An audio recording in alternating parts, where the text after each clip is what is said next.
Olá, tudo bem? Meu nome é Luana, eu sou estudante de Terapias Integrativas e Complementares da Faculdade Anhanguera. Eu estou nesse espaço lindo que se chama Sagrado Elemento, ele fica aqui na região de Mauá e aqui eles oferecem spa, terapias orientais e energéticas. E agora eu vou mostrar para vocês como que é o espaço. Bora lá comigo?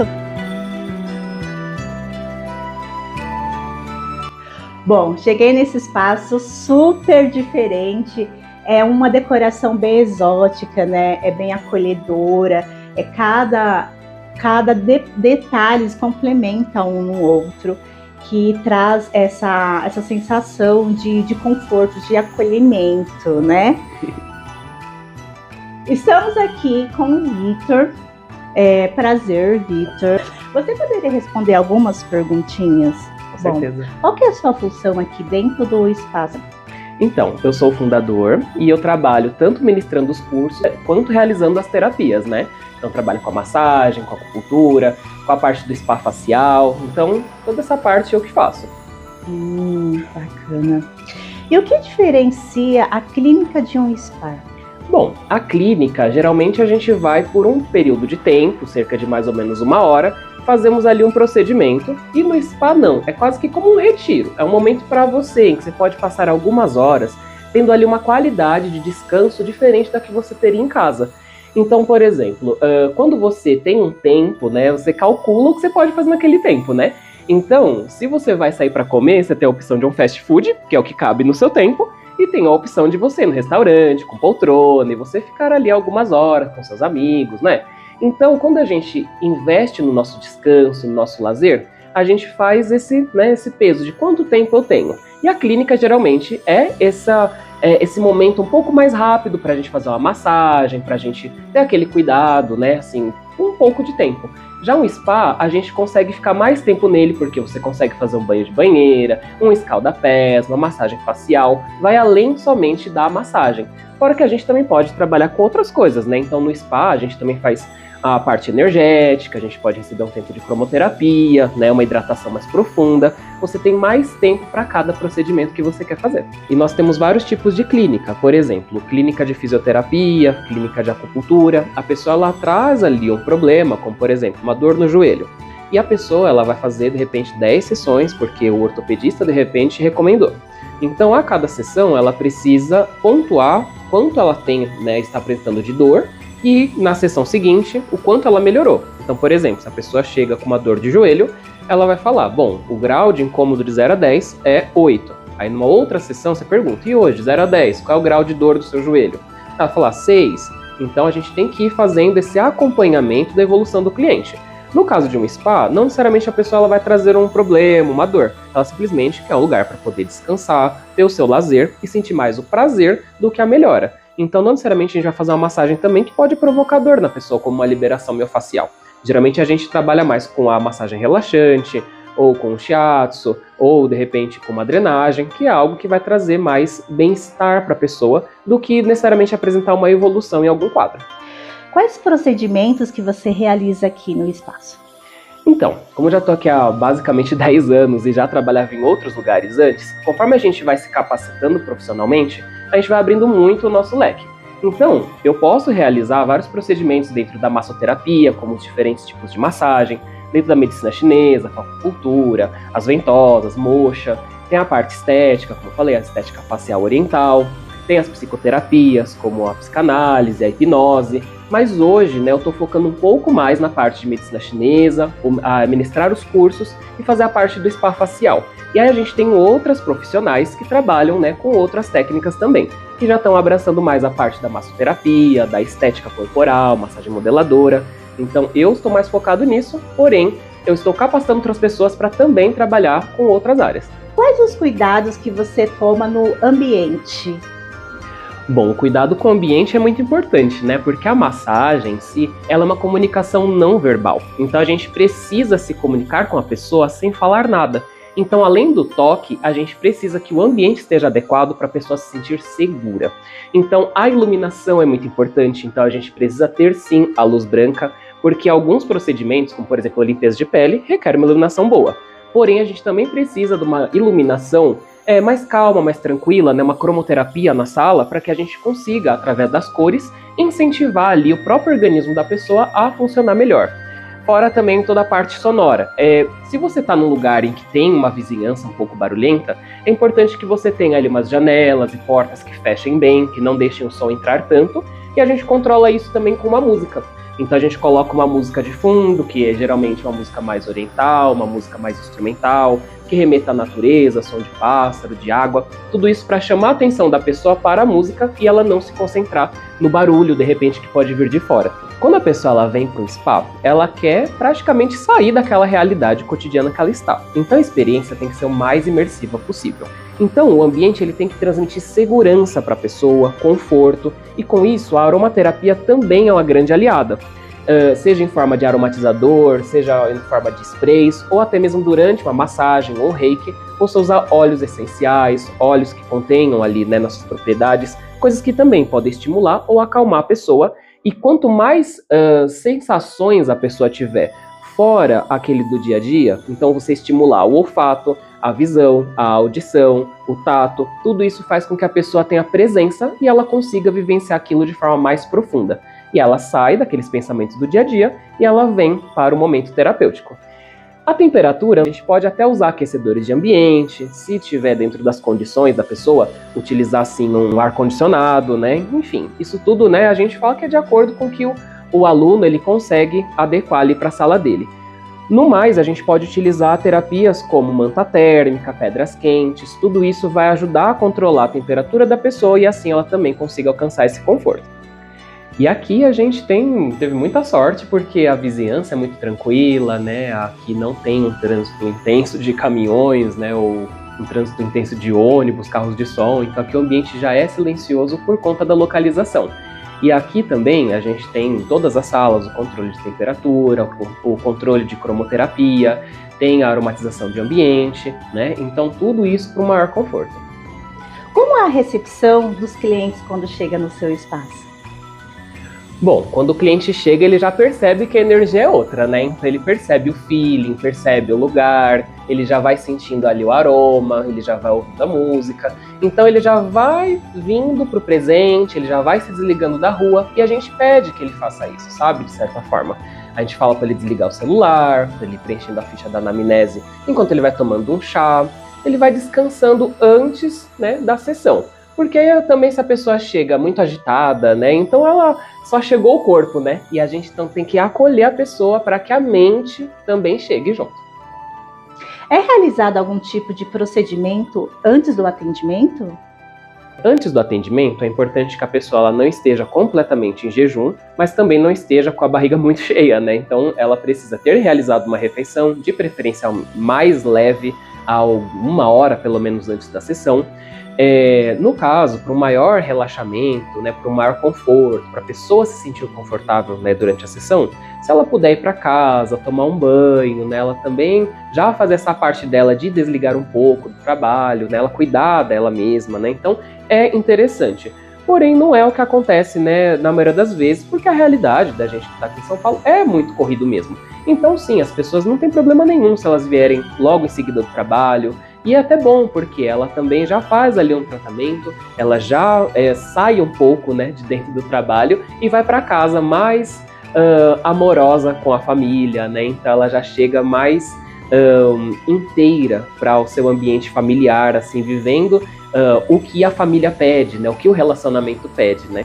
E no caso de alguns procedimentos, como por exemplo a drenagem linfática, é importante que a pessoa faça a parte dela com relação ao consumo de água, à alimentação. Então a gente sempre manda também algumas recomendações via WhatsApp para que a pessoa tenha um melhor aproveitamento do tratamento que ela está recebendo. Então se a gente está fazendo uma drenagem linfática, a pessoa ela tem que também colaborar com o detox que vai acontecer. Então, se a pessoa ela precisa realizar esse detox corporal, ela precisa consumir menos sódio, temperos industrializados, né, comida industrializada, ultraprocessados. Então, aumentar o consumo de água. A gente prescreve também chás que são detox. Também podemos oferecer ali a argilas que a pessoa também pode fazer uso em casa. Então, tudo isso que a pessoa puder fazer para complementar o tratamento vai mostrar que o resultado da sessão está sendo ainda mais eficiente. porque cada um vai estar fazendo sua parte, é o que a gente chama de 50-50. A gente oferece 50% do tratamento e a pessoa faz os 50%, que é a parte dela, e ela chega no 100% de resultado. É realizado algum tipo de procedimento ou avaliação antes do atendimento? Sim, a avaliação é muito importante, porque a gente precisa saber como que está aquele organismo, né? Não só a parte emocional, mas com certeza a parte física também, porque se for um procedimento estético facial, a pessoa ela não pode estar, por exemplo, com uma acne ativa, no caso de um lift, por exemplo. Porém, a gente pode recomendar para ela uma limpeza de pele. Se é uma pessoa que tem um quadro clínico de câncer ou está fazendo algum tratamento, né, uma quimioterapia, alguns tipos de massagem não podem ser realizados, porque aquilo pode só piorar a situação da pessoa. Em caso de gripe, febre, tudo isso também pode ser potencializado, infelizmente, com alguns procedimentos. Então a gente tem que saber como que a pessoa está no hoje, como que ela esteve ontem, para a gente saber o que a gente pode fazer pelo amanhã dela. Existe algum protocolo do atendimento? Sim, os protocolos são muito importantes, né? Porque existe o protocolo, por exemplo, de drenagem, o protocolo de massagem modeladora, o protocolo de spa facial, o protocolo de terapia holística, né? De reiki, de reequilíbrio de chakras. Então, sim, os protocolos são muito importantes, porém aquilo é apenas uma estrutura, um esqueleto, porque quando a gente lê a pessoa, a gente vai também adequar a técnica ao que a pessoa precisa. Por exemplo, no caso de um spa facial, se a gente vai fazer ali um tratamento de lipoexpressão, a gente tem que ver se aquele caso precisa de um agulhamento, por exemplo, né, as microagulhas de acupuntura mesmo, ou se a gente vai ter que recorrer, por exemplo, à ventosa facial. Ou então, de repente, o tipo de creme, o tipo de aromaterapia que vai ser utilizada, tudo isso tem que ser adequado ao tipo de situação que o cliente está expressando. Mas claro que sim, o protocolo é importante conhecer. Quais os cuidados que você tem com o cliente durante a massagem? A comunicação ela tem que ser bem clara entre o terapeuta e o cliente. Então, desde o começo, já tem que deixar avisado para a pessoa se algum desconforto surgir, ela precisa sinalizar. Então, a gente tem que tomar cuidado para que a massagem não esteja muito forte, causando dor, nem muito fraca, então perdendo assim, ali a experiência.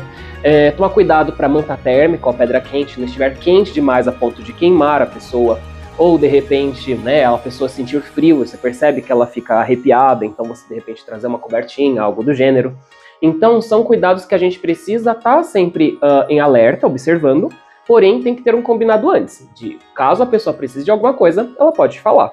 Às vezes a pessoa ela tem vontade de ir no banheiro, por exemplo, é bom você ter ali um roupãozinho para que a pessoa ela consiga ir no banheiro, né, e ela também poder falar isso, né. Porque às vezes a pessoa pensa que não pode parar o procedimento, então ela fica ali se segurando. Então a conversa anterior é o mais importante, a gente deixa isso bem claro para que a pessoa se sinta confortável para pedir qualquer coisa. Como é a finalização do atendimento? Então, o pós-massagem também é muito importante, porque, de repente, se você fez uma manta térmica, uma massagem com pedras quentes, a pessoa está com aquele corpo quente ainda, então ela não pode ter um choque térmico já saindo imediatamente só porque acabou o horário dela. Então, a gente precisa que a pessoa ela realmente esteja ali já com o corpo preparado para ir para a rua. A mente, porque às vezes ela também recebe ali uma sessão em que ela fica muito sonolenta, pode causar algum tipo de tontura. Então, ela precisa ficar um tempo no estabelecimento para que ela consiga sair com segurança. Fora que, ao final da sessão, a gente consegue avaliar se a pessoa ela precisa de outras sessões também. É claro que assim, uma sessão geralmente consegue ajudar bastante a pessoa. Porém, tem casos em que precisa de outras sessões. Então, o acompanhamento pós, mandar uma mensagem no dia seguinte, perguntar se ela ficou com alguma dor, perguntar se ela ficou com algum desconforto, se ela teve uma melhora, se ela quer fazer outra sessão. Tudo isso é um cuidado que a gente precisa ter para saber se o nosso trabalho está sendo bem eficiente e a pessoa está tendo uma boa recepção do tratamento. Tá bom? Quais técnicas de massagem que são mais procuradas?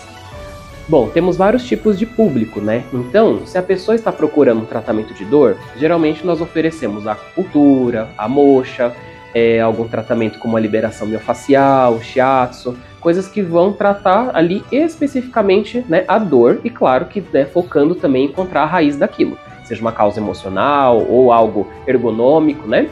E no caso de um spa, de um descanso, né? Então nós recomendamos a massagem relaxante, temos a drenagem linfática, a massagem com pedras quentes, o reiki, tudo isso que vai trazer um reequilíbrio físico, emocional, energético e até mental para a pessoa. A meditação guiada é muito boa, em especial se a gente sincronizar a meditação guiada com a aromaterapia. Então são todas experiências que vão estimular ali na pessoa um descanso do corpo e também do coração. E durante a sessão podem ser feitas várias terapias numa só. Então, por exemplo, a pessoa quando ela recebe uma massagem, ela vai estar recebendo, muito provavelmente ao mesmo tempo, a cromoterapia e a aromaterapia. No caso, por exemplo, de um reiki, também ela pode, receber ali os cristais, e outros tratamentos. A gente pode aliar, de repente, a liberação miofascial com as ventosas, porque aí um potencializa o tratamento do outro. Então, ao longo de uma sessão, ela pode receber vários tratamentos onde cada um vai agir no âmbito. Então, se a pessoa vai fazer, de repente, o escaldapés, ela também pode fazer a reflexologia podal, Então, o que a gente puder agir de forma sistêmica, e também de forma remota, por exemplo, eu brinco muito que a auriculoterapia, reflexologia palmar, que é a coriô, reflexologia podal, todas as reflexologias, elas vão mandar como se fosse um controlinho, um sinal de controle remoto. Já a acupuntura, a massagem, onde a gente consegue acessar os pontos de dor, é o que a gente fala que é o tratamento sistêmico. Então, se a gente conseguir atingir anatomicamente, sistemicamente e também de forma remota, ou seja, reflexológica, a gente faz um tratamento mais completo. Então, ela pode receber várias terapias num só dia.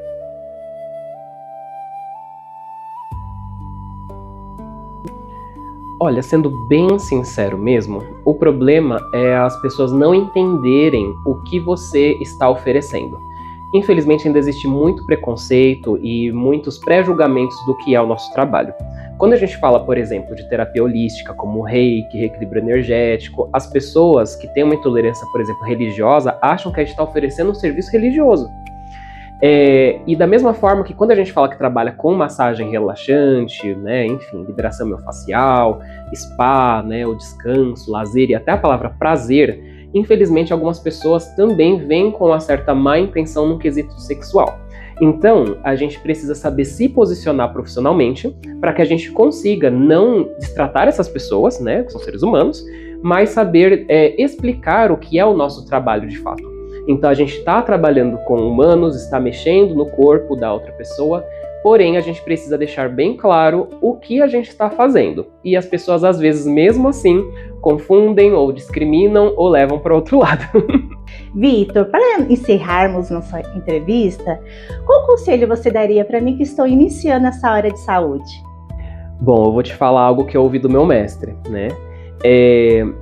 Aprenda a técnica, sabe? Repita, se aperfeiçoe, se capacite cada vez mais naquela técnica que você escolheu para você.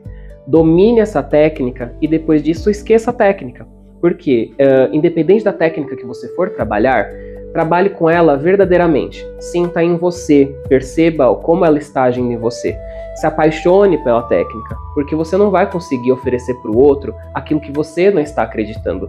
Então, a partir do momento que você se apaixonar, você amar o que você está fazendo, você vai conseguir oferecer aquilo de uma forma super leve, verdadeira, com brilho nos olhos. E isso, como é feito com amor, por consequência vai dar certo. Então, hoje em dia, a gente tem esse excesso de informação, esse excesso de técnicas, Então, a gente mesmo oferece um monte de coisa. Porém, eu percebo que a gente não precisa do excesso de técnicas. A gente precisa ser muito bom em uma coisa, pelo menos. Então, você não precisa fazer 50 tipos de reiki. Se você pega uma linha de reiki e você já trabalha maravilhosamente bem com aquilo, você já vai ser referência. Então, é melhor você fazer uma coisa bem feita do que várias pela metade. Senão você vai se tornar um marreco. O marreco nada, anda e voa. Mas ele nada mal, anda mal e voa mal. Então, se apaixone por aquilo que você está fazendo e seja muito bom em pelo menos uma coisa. E com isso, você vai sentir naturalidade em fazer, porque vai começar a fazer parte do seu eu, essa habilidade. Então, a habilidade, ela não vai estar na técnica, a habilidade, ela está em você. Bom, Vitor, chegamos na reta final, infelizmente. Gratidão, porque você me ajudou muito, foi uma aula, não foi somente uma entrevista, você tirou um tempinho, do seu tempo, eu sei que é bem corrido. Eu agradeço, a Anguera também vai agradecer, porque realmente foi muito bom. Então, muito obrigada, eu tenho certeza que tudo que você passou eu vou entrar com o pé direito para a aula da saúde. Então, muito obrigada mesmo. Eu que agradeço. Boa sorte na sua carreira profissional.